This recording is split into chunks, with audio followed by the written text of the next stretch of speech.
PM Modi से सवाल पूछने का ट्रेंड चल पड़ा है। बताओ 5 सालों में क्या किया। राहुल बात बात में 5 सालों का हिसाब मांगने लगते हैं, लेकिन आज ये वीडियो उन लोगों के लिए है जो मोदी सरकार से बार बार सवाल पूछते हैं। ऐसे लोग ध्यान से इस वीडियो को देखें, ध्यान से देख लें मोदी सरकार ने 5 सालों में क्या किया। –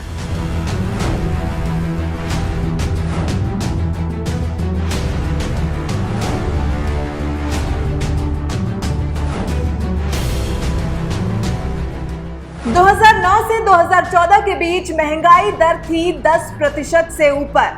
2014 से 2019 के बीच महंगाई दर है 4.5% से भी कम।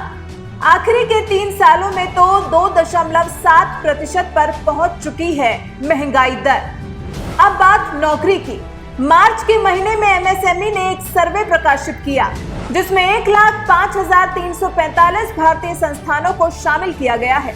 ये सर्वे बताता है कि भारत में तकरीबन 14% की नौकरियां बढ़ी हैं, वो भी आखिरी के 4 सालों में। 3.3% की रफ्तार से हर साल नौकरियों की संख्या में इजाफा हुआ है। 2017-18 के आकलन के मुताबिक भारत में 4.5 करोड़ से ज्यादा लोगों को नौकरियां मिली। हर साल 14% के आसपास कामगारों की संख्या बढ़ती गई, जिसने हमारी जीडीपी को 7.3% पर पहुंचाने में बड़ा योगदान दिया। इसलिए भारत में बेरोजगारी का कैंपेन बस एक प्रोपेगेंडा है। हम जीडीपी, इन्वेस्टमेंट, लेबर रिफॉर्म, इन तमाम चीजों को मिलाकर देखेंगे तो हमें पता चलेगा कि भारत में पिछले 5 सालों में नौकरियों की बहार रही। ईपीएफओ का डेटा हमें बताता है कि सिर्फ सितंबर 2017 से दिसंबर 2018 तक 72 लाख से ज्यादा लोगों के ईपीएफओ अकाउंट खुले। अब सोचिए, अगर देश में नौकरियों का टोटा होता तो इतनी नौकरियां कहां से आती। मोहनदास पाई ने अपने अध्ययन में लिखा कि 2017 में सिर्फ 3 प्रोफेशन, सीए, डॉक्टर और वकालत के क्षेत्र में 1 करोड़ 8 लाख नौकरियां मिली। आईआईटी कानपुर का रिसर्च बताता है कि प्रधानमंत्री ग्रामीण सड़क योजना के तहत काम करने वाले मजदूरों को अब 179 करोड़ रुपए का भुगतान किया गया। इससे आप अंदाजा लगा सकते हैं कि लाखों मजदूरों को अब तक प्रधानमंत्री ग्रामीण सड़क योजना से कितना फायदा हुआ। ई कॉमर्स और टेक्नोलॉजी में लोगों को नौकरियां मिली। सिर्फ मुद्रा योजना के तहत देश में अब तक 7 करोड़ 99 लाख का ऋण दिया गया, जिसमें से 28% तो नए लोगों को मिला।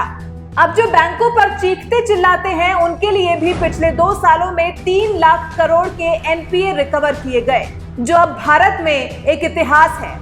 गरीबों को सामाजिक सुरक्षा मुहैया कराने में भी मोदी सरकार की कोई सानी नहीं। 2014 में देश की 55% आबादी के पास ही एलपीजी कनेक्शन था, लेकिन आज देश की 93% आबादी के पास एलपीजी कनेक्शन मौजूद है। ये सिर्फ मोदी सरकार की वजह से ही मुमकिन हो सका। आयुष्मान भारत योजना के तहत सुरक्षा की सबसे बड़ी आबादी को हेल्थ केयर मुहैया करवाई गई। 2014 में देश की सिर्फ 39% ग्रामीण आबादी के पास शौचालय की सुविधा थी, लेकिन 2019 में ये बढ़कर हो गई 99%। क्या ये काम नहीं है?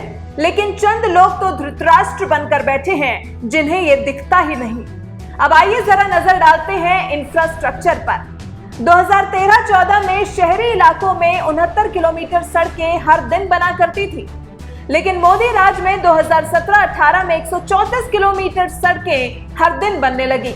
ठीक इसी तरह पहले 25 किलोमीटर नेशनल हाईवे हर दिन बनते थे, वहीं अब 10,000 किलोमीटर एक साल में बन जाते हैं।